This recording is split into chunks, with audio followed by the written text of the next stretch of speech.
Tangent line and secant line.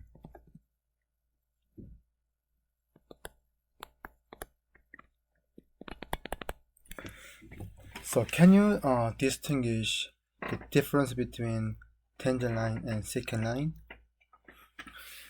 Yes, the tangent line case,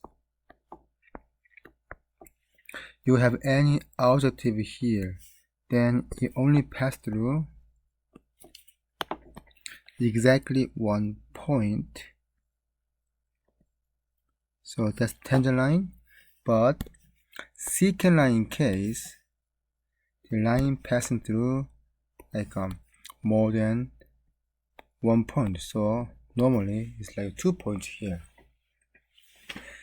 So even function case also, I can distinguish tangent and secant case here.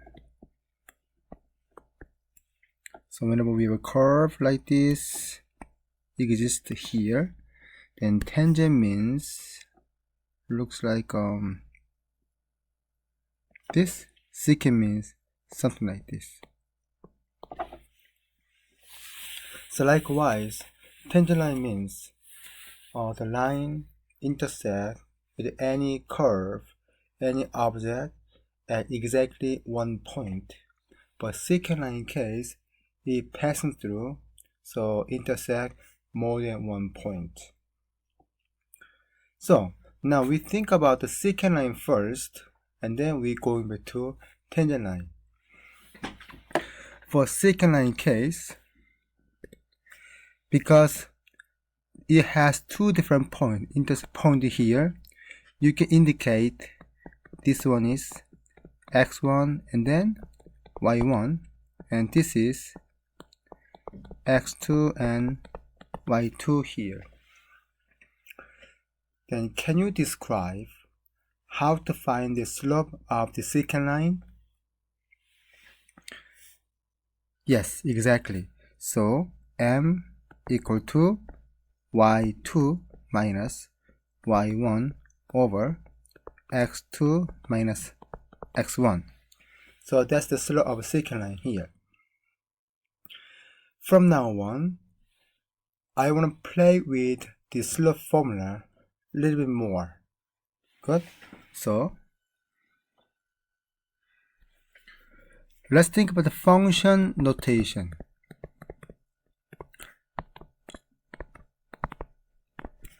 Function notation means, or functional notation, which is if we have y equal to maybe the linear function like this, then you can rewrite this f(x) equal to mx plus b like that. Or any other function y equal to maybe axm plus a first xm minus 1 plus like this, then the functional notation indicate fx equal to axm plus a1xm minus 1 plus something like this. So functional notation indicate fx, that is actually output y value. So you can think fx equal to y, that's the meaning here. Then what is the reason almost mathematician, they prefer using functional notation instead of y? The reason is functional notation indicate input value and output value at a one notation. When you look at this formula carefully, then this is our input value. This whole thing indicate output value here. Therefore, FA means what's the y at x equal to a. That's what this means basically. Or you can say, what is the output when input x equal to a? Therefore, this symbol looks much easier for mathematician, also like a mathematical educator. So we're using functional notation easily. Another reason to use functional notation, because we can separate or distinguish many different functions using different functional notation.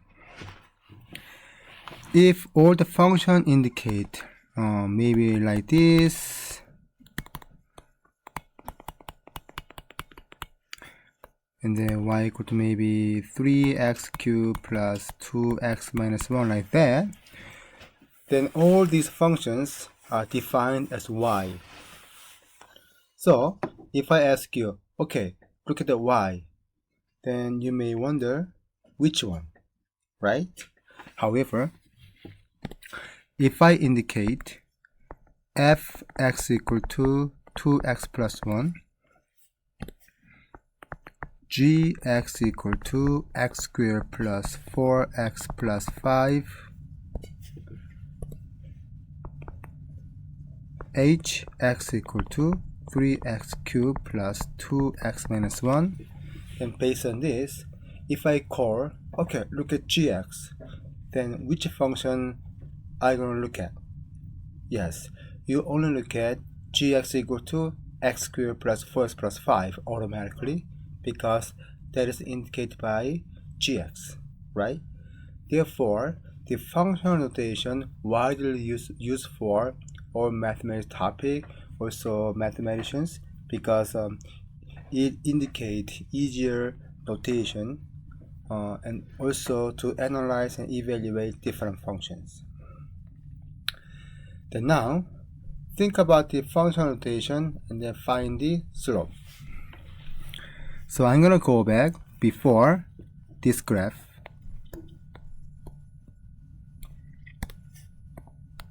So at this point we can indicate x1, y1. This one was x2, y2 here, right? Therefore, you can find slope m equal to y2 minus y1 over x2 minus x1. Correct? Yes. Okay, then can you rewrite this using the functional notation? Please pause this video for a second and think about it, and then come back to this video. If you think this way, you have right idea.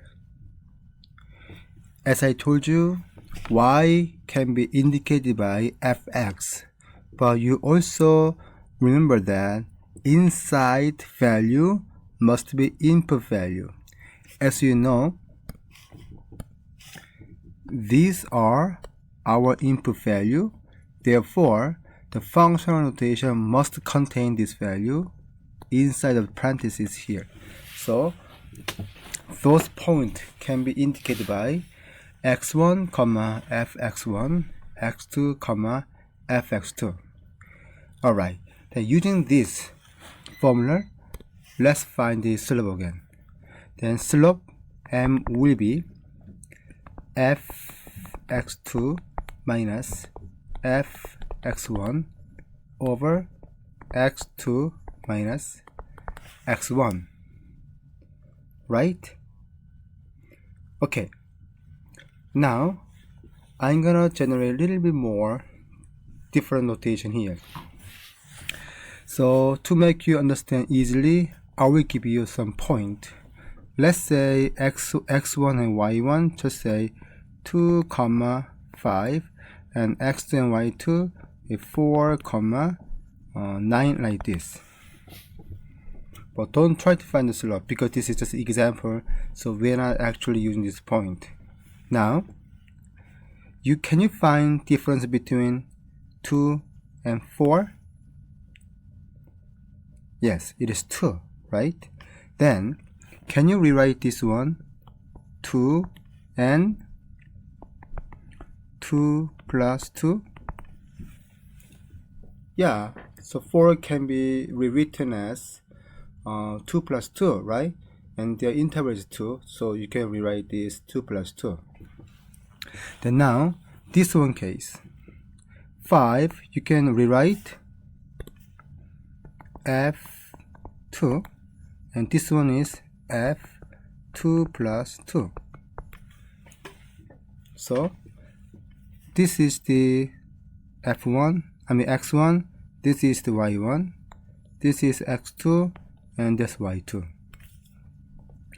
Now, in this particular case, difference between two x's will be 2, but it can be any number.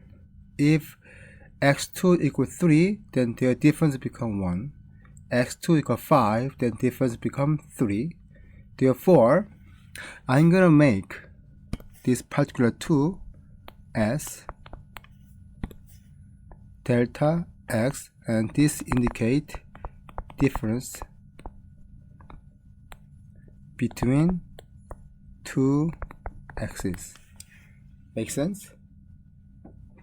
Therefore, I can rewrite this one again.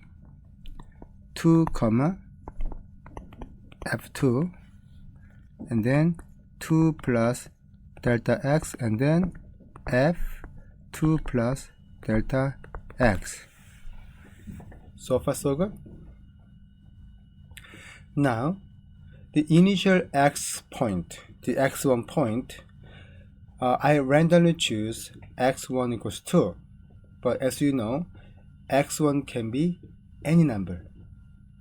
What if you choose -1, or 0, or 3, or -5, something like that, right? So x1 also can be any point. So I'm going to rewrite this as x, because it can be varied. So if equal to x here, then this output you can indicate fx, then this become x plus delta x, and this x plus delta x here.